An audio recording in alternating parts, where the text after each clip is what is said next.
بسم الله الرحمن الرحيم. هل أتاك حديث الغاشية وجوه يومئذ خاشعة عاملة ناصبة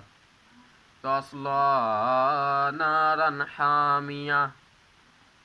تسقى من عين آنية ليس لهم طعام إلا من ضريع لا يسمن ولا يغني من جوع وجوه يومئذ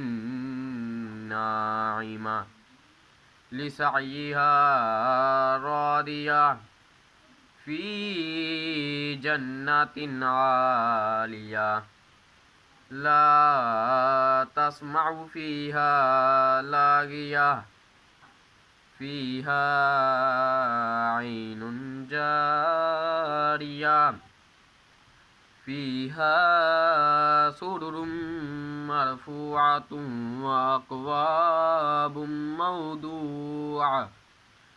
ونمارق مصفوفة وزرابي مبثوثة أفلا ينظرون إلى الإبل كيف خلقت وإلى السماء كيف رفعت وإلى الجبال كيف نصبت وإلى الأرض كيف سطحت فذكر إنما أنت مذكر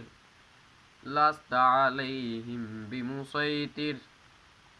إلا من تولى وكفر